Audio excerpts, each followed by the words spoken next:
Arguments for liberty are not enough. We need a technology for 10,000 startup societies on the blue frontier as soon as possible.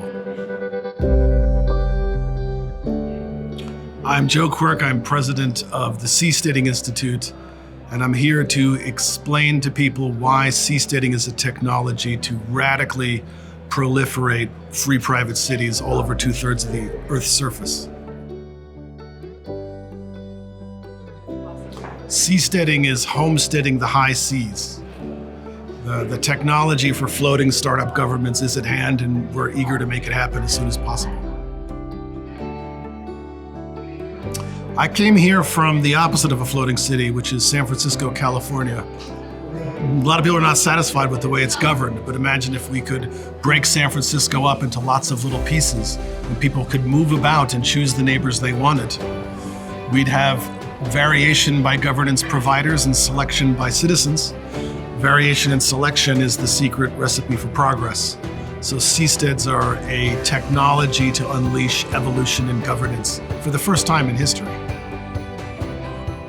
We bring a Silicon Valley sensibility to the problem of governance not innovating sufficiently.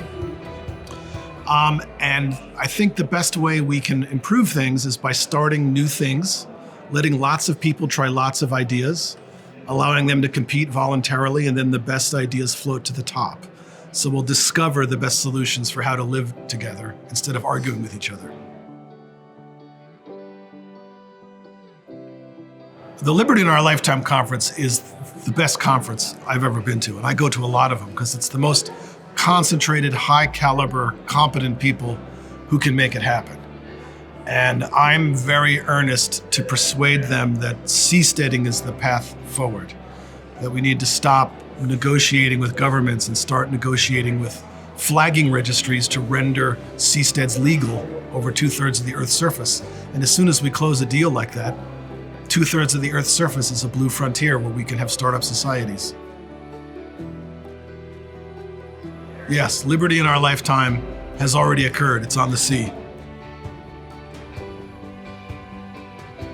Because the last remaining obstacle is people's not understanding how realistic and plausible seasteading is. Opt into freedom by negotiating with flagging registries to get sovereignty on the sea, and then you are free to create your own society.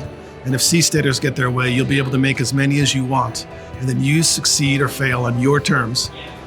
And these are technologies for voluntary societies. Our grandchildren are not going to remember why we argued about politics, because they're just going to live on free, private floating cities on the ocean, and they'll choose among them. I'm a cautious optimist. I like to think of myself as a realist who looks at the actual evidence, and we have a lot of things to be optimistic about.